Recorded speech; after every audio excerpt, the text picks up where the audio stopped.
میں ایک گہرا کنواں ہوں اس زمین پر، بے شمار لڑکے لڑکیوں کے لیے کہ ان کی پیاس بجھاتا رہوں۔ اس کی بے پناہ رحمت اسی طرح ذرے ذرے پر برستی ہے جیسے کنواں سب کی پیاس بجھاتا ہے۔ اتنی سی کہانی ہے میری، زین العابدین اور عاشی اماں کے بیٹے کی کہانی، اس لڑکے کی کہانی جو اخباریں بیچ کر اپنے بھائی کی مدد کرتا تھا، اس شاگرد کی کہانی جس کی پرورش شیو سبرمنی آئیر اور ایادورائی سولومن نے کی، اس ودیارتھی کی کہانی جسے پنڈلے ماسٹر نے تعلیم دی، ایم جی کے مینن اور پروفیسر سارا بھائی نے انجینئر کی پہچان دی، جو ناکامیوں اور مشکلوں میں پل کر سائنسدان بنا، اور اس رہنما کی کہانی جس کے ساتھ چلنے والے بے شمار قابل اور ہنرمند لوگوں کی ٹیم تھی۔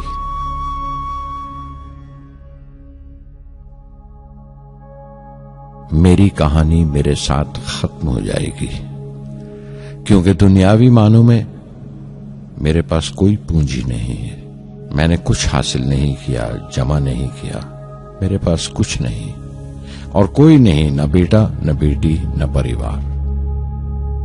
میں دوسروں کے لیے مثال نہیں بننا چاہتا، لیکن شاید کچھ پڑھنے والوں کو پریرنا ملے کہ انتم سکھ روح اور آتما کی تسکین ہے، خدا کی رحمت ان کی وراثت ہے۔ میرے پردادا اول، میرے دادا پکیر اور میرے والد زین العابدین کا خاندانی سلسلہ عبدالکلام پر ختم ہو جائے گا، لیکن خدا کی رحمت کبھی ختم نہیں ہوگی، کیونکہ وہ امر ہے، لافانی ہے۔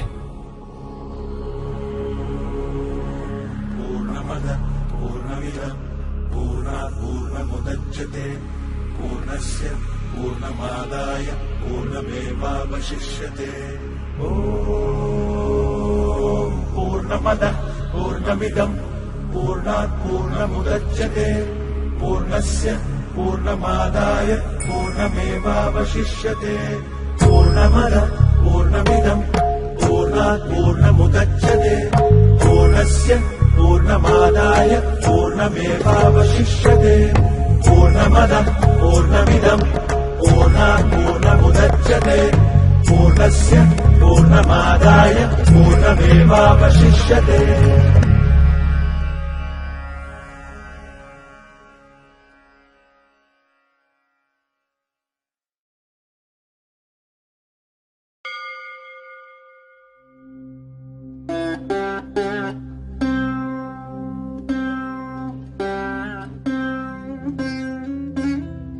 میں شہر رامیشورم کے ایک مڈل کلاس تمل خاندان میں پیدا ہوا۔ میرے ابا زین العابدین کے پاس نہ تعلیم تھی نہ دولت، لیکن ان مجبوریوں کے باوجود ایک دانائی تھی ان کے پاس اور حوصلہ تھا، اور میری ماں جیسی مددگار تھی عاشی اماں۔ ان کی کئی اولادوں میں ایک میں بھی تھا، بلند قامت ماں باپ کا ایک چھوٹے سے قد والا معمولی شکل و صورت کا لڑکا۔ اپنے پشتینی مکان میں رہتے تھے ہم، جو کبھی 19ویں صدی میں بنا تھا۔ کافی وسیع اور پکا مکان تھا رامیشورم کی مسجد سٹریٹ میں۔ میرے ابا ہر طرح کے عیش و آرام سے دور رہتے تھے، مگر ضروریات کی تمام چیزیں میسر تھیں۔ سچ تو یہ ہے کہ میرا بچپن بڑا محفوظ تھا، مادی طور پر بھی اور جذباتی طور پر بھی، مٹیریلی اینڈ ایموشنلی۔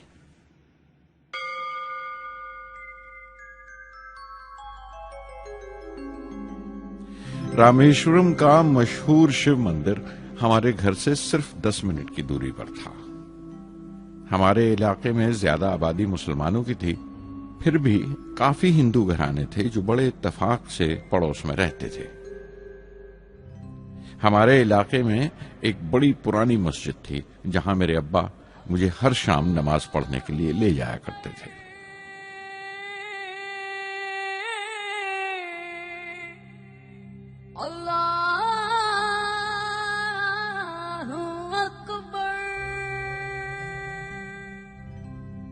رامیشورم مندر کے بڑے پروہت पक्षी लक्ष्मण शास्त्री मेरे अब्बा के पक्के दोस्त थे।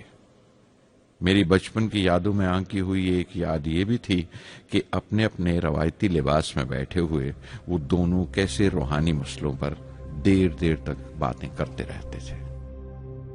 मेरे अब्बा मुश्किल से मुश्किल रूहानी मामलों को भी तमिल की आम जबान में बयान कर लिया करते थे। एक बार मुझसे कहा था, जब आफत आए तो आफत की वजह समझने की कोशिश करो, मुश्किलें हमेशा खुद को परखने का मौका देती हैं।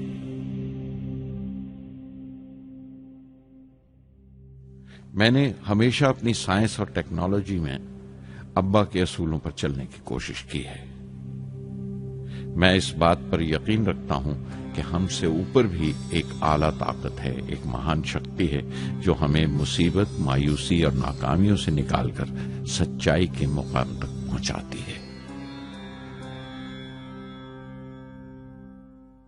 मैं करीब 6 बरस का था जब अब्बा ने एक लकड़ी की कश्ती बनाने का फैसला किया, जिसमें वो यात्रियों को रामेश्वरम से धनुषकोडी का दौरा करा सकें, ले जाएं और वापस ले आएं।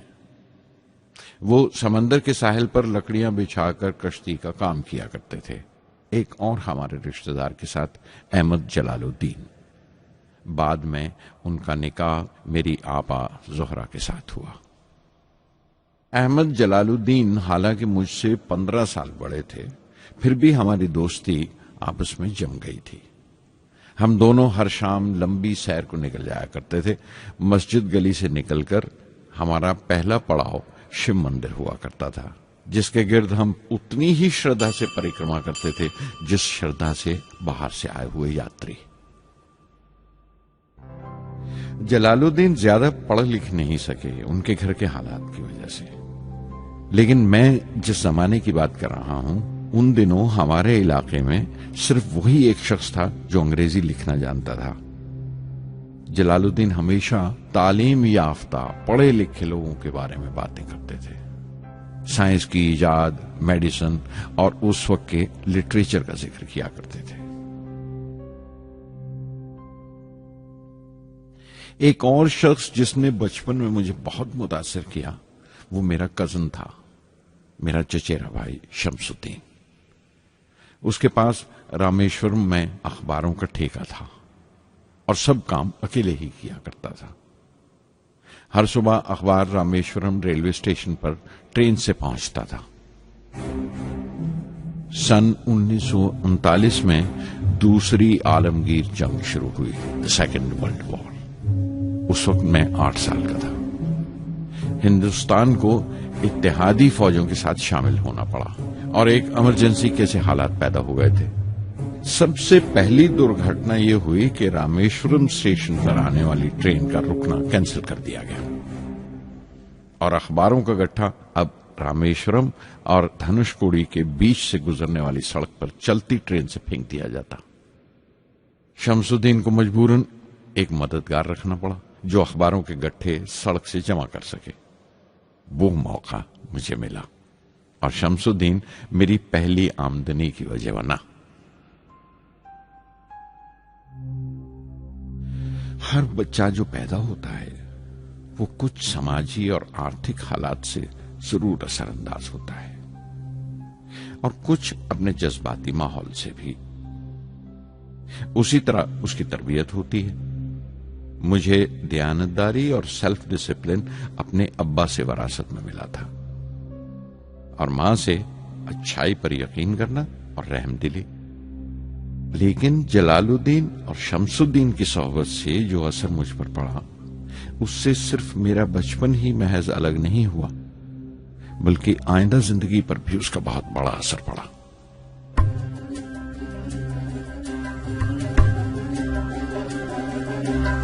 தந்தை மகற்கு ஆற்றும் நன்றி அபயத்து முந்தி இருப்பச்செயல் தந்தை மகற்கு ஆற்றும் நன்றி